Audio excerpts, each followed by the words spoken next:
দার্জিলিং শহর থেকে বাতাসিয়া লুপের দূরত্ব হচ্ছে 5 কিলোমিটার। ইংরেজিতে লুপ মানে বক্রকার কিংবা বৃত্তকার কোনো অঞ্চল। পাহাড়ের চড়াই পথে টয় ট্রেনকে যাত্রাকে সাবলীল করার জন্য 1919 সালে বাতাসিয়া লুপ গড়ে তোলা হয়। টয় ট্রেন বাতাসিয়া লুপে 360 ডিগ্রি ঘুরে যায়, ফলে দার্জিলিংয়ের প্রাকৃতিক সৌন্দর্যের বৃত্তকার ভিউ পাওয়া যায়। প্রকৃতি অনুকূলে থাকলে বাতাসিয়া লুপ থেকেই পৃথিবীর 3য় উচ্চতম শৃঙ্গ কাঞ্চনজঙ্ঘার দেখা মিলে এখান থেকেই। সেই সাথে এখানে রয়েছে বিশাল একটি মনোরম বাগান, বহু রকমের গাছ এখানে লাগানো রয়েছে, রং বেরঙের ফুল আপনাকে মুগ্ধ করবে।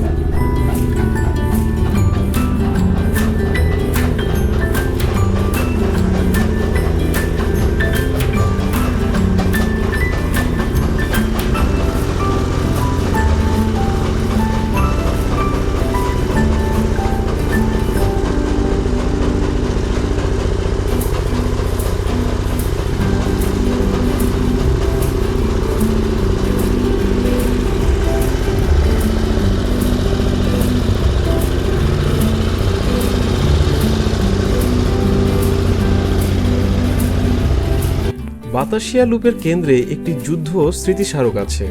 ভারত স্বাধীন হওয়ার পরে বিভিন্ন যুদ্ধে নিহত গোর্খা শহীদ বীর সৈনিকদের শ্রদ্ধা জানাতে 1995 সালে এটির উদ্বোধন করা হয়।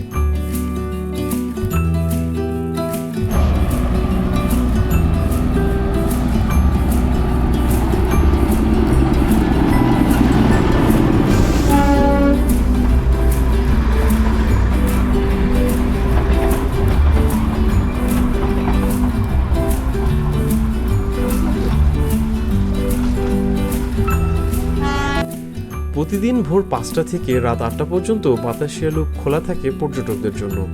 প্রবেশ মূল্য মাথাপিছু 20 টাকা। এর সামনেই রয়েছে ছোট্ট একটি বাজার, স্থানীয় মানুষদের তৈরি নানা রকম দ্রব্য আপনি এখান থেকে কিনতে পারবেন। সেই সাথে এখানে দার্জিলিংয়ের বিখ্যাত স্ট্রিট ফুডও পাওয়া যায়।